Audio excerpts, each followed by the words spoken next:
acclame le Seigneur, c'est ton frère ici. Alléluia. La Bible déclare que quand un homme est béni de Dieu, la grâce de Dieu se répercute sur lui et sur ses activités. Gloire à Jésus. Alléluia. Ma femme aussi elle est prophétesse, ça s'appelle la prophétesse Esther. Alléluia. Gloire à Jésus.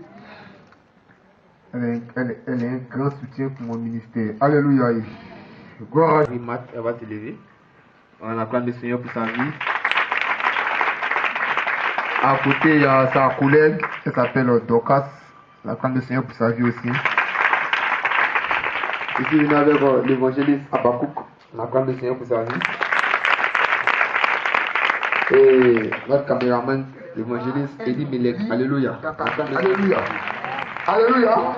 Le silence de Dieu dans ta vie n'est pas un oubli. Dis à quelqu'un, le silence de Dieu dans ta vie n'est pas un oubli. Non, tu n'as pas encore parlé. Dis à quelqu'un, le silence de Dieu dans ta vie n'est pas un oubli. Amen. Amen. Amen. Je veux sentir l'autorité en toi. Alléluia. Dis à quelqu'un, le silence de Dieu dans ta vie n'est pas un oubli.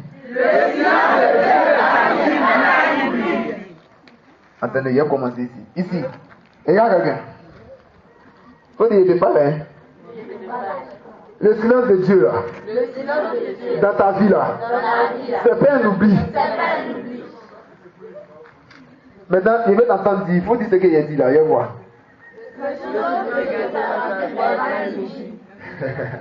C'est fait, alléluia. Ici, même chose.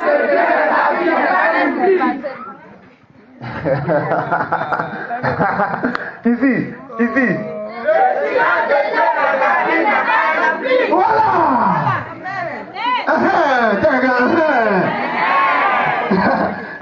Faites encore, ça me plaît ici là. Faites encore. D'accord, le Seigneur. Chante, musicien, tout le monde, c'est la même sauce là. Allez, ensemble. Le silence de Dieu dans la vie n'est pas un oubli. Voilà. C'est fini. Vous allez parler quoi? Faites encore. Le silence de Dieu dans la vie n'est pas un oubli. D'accord, le Seigneur. Vous êtes formidable. Alléluia. Alléluia. Marc chapitre 15 à partir du verset 34. Il ne serait-ce que ce verset pour nous introduire dans la puissance de Dieu. Marc chapitre 15 à partir du verset 34 est écrit. Et à la 9e heure, dis avec moi, 9e heure, Jésus s'écria d'une voix forte, Elohim, Elohim, lama sabachthani, ce qui signifie, mon Dieu, pourquoi m'as-tu abandonné? Qui veut dire, mon Dieu, pourquoi m'as-tu abandonné? Gloire à Jésus. Le silence de Dieu dans ta vie n'est pas un oubli. Alléluia. Le silence de Dieu dans ma vie, le silence de Dieu dans votre vie, le silence de Dieu dans la vie de ton frère et de ta soeur, ma Bible dit que ce silence-là de Dieu n'est pas un oubli. Gloire à Jésus. Si vous me demandez quelle est la définition du silence de Dieu, je vous dirai que qui parle de silence parle de calme. Alléluia. Or, le calme est encore inférieur au silence. Quand quelqu'un est calme, ça veut dire un jour il va parler. Alléluia. Mais quand quelqu'un est silencieux, camarade, on ne sait pas ce qu'il pense dans sa tête. Alléluia. La Bible dit que le silence de Dieu n'est pas un oubli dans ta vie. Gloire à Jésus. Pourquoi on attribue le silence à l'oubli? Alléluia. Tout simplement parce que le silence de Dieu ressemble à un oubli. Amen. Amen. Gloire à Jésus. Donc le silence de Dieu n'est pas un oubli. Veut dire quoi? Veut dire simplement que lorsque Dieu n'a pas envie de parler dans ta vie, ce n'est pas parlable. C'est pas parlable. Il parle pas, c'est parlable. Ah, c'est créer une révélation pour te donner, et puis moi il y a un problème avec Dieu. Pardon, oublie ça. Dieu n'a rien dit, il n'a rien dit. S'il le sait, il ne parle pas, il prend ma route, il me veut à la maison. Gloire à Jésus. Amen. Alléluia. Amen. La Bible nous dit que le livre de Marc porte le nom de son auteur. Alléluia. Marc n'était pas un disciple proche de Jésus comme était Paul, comme était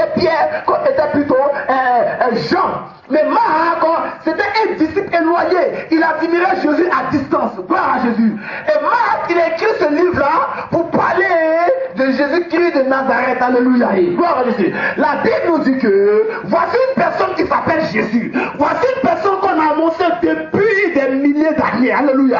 Et cette personne est venue. Jésus-Christ de Nazareth faisait du bien aux gens. Jésus-Christ de Nazareth partait de village en village, il guérissait les malades. Il partait de ville en ville, il faisait du bien. Alléluia. Mais arrivé à ce moment de son ministère, Jésus-Christ de Nazareth fut trahi par les siens. Arrivé à ce moment de son ministère, Jésus-Christ de Nazareth fut trahi par les siens. Gloire à Jésus. Alléluia. On l'attrape, on le prend, on le flagelle, on le prend, on le frappe, on le prend, on l'insulte à cause de toi, on le maltraite à cause de toi, on le gifle à cause de toi, on arrache sa barbe à cause de toi, on le tape à cause de toi. Alléluia. Pourquoi? Parce que celui que je vais vous parler ce matin, il a la gloire de Dieu. Alléluia. Celui que je vais vous parler ce matin, il n'a pas de mots qualificatifs pour son imagination. Alléluia.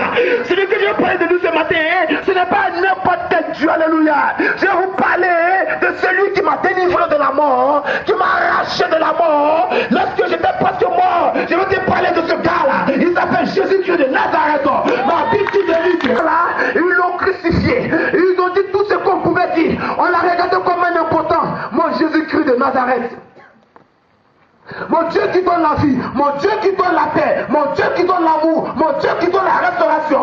Ils l'ont laissé sur ce bois, ils l'ont frappé, ils ont fait toutes sortes d'animosités sur sa vie. On l'a regardé comme un voleur, on l'a regardé comme un malfrat, on l'a regardé comme un impotent, on l'a regardé comme quelqu'un qui était une suie, on l'a regardé comme il était comme un péché. Tout ça, il n'a pas du mot à cause de toi. Alléluia. Alléluia. Il a pris sa croix, il a foncé sur le lieu de Golgotha. Golgotha veut dire crâne, parce que géographiquement parlant, lorsque Jérusalem est là, et avant de rentrer à Jérusalem, il y a Golgotha qui est là. C'est un rocher, ça ressemble au crâne d'un homme. Alléluia. Donc Golgotha veut dire crâne. Gloire à Jésus. Amen. Et on prend Jésus, on le crucifie parmi les malfaiteurs. Alléluia.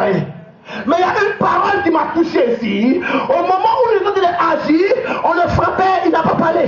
On l'a insulté, il n'a pas parlé. On l'a pointé, il n'a pas parlé. On l'a pressé son côté, il n'a pas parlé. Mais il y a une partie de l'affaire. Il dit Eli, Eli, lama sabachthani. Mon Dieu, pourquoi m'as-tu abandonné? Alléluia. Il arrive que dans la marche chrétienne, nous sommes abandonnés. Il arrive que dans la marche chrétienne, Dieu garde un certain silence dans notre vie. Il arrive que dans la marche chrétienne, on ne t'écoute plus. Il arrive que dans la marche chrétienne, comme Jésus, tu es crucifié par la maladie, tu es crucifié par l'échec, tu es crucifié par le célibat, tu es crucifié par la malédiction, tu es crucifié par le blocage financier, tu es crucifié par le blocage de ta vie, tu es crucifié par les démons et rien ne bouge et rien n'avance et tu es crucifié comme Jésus et tu as l'impression que Dieu ne te parle pas, tu as l'impression que Dieu ne t'attend plus et tu dis Seigneur, Seigneur, pourquoi m'as-tu abandonné? Alléluia. Il arrive que dans la marche chrétienne, tu fais les yeux sur ta tête et personne ne te parle.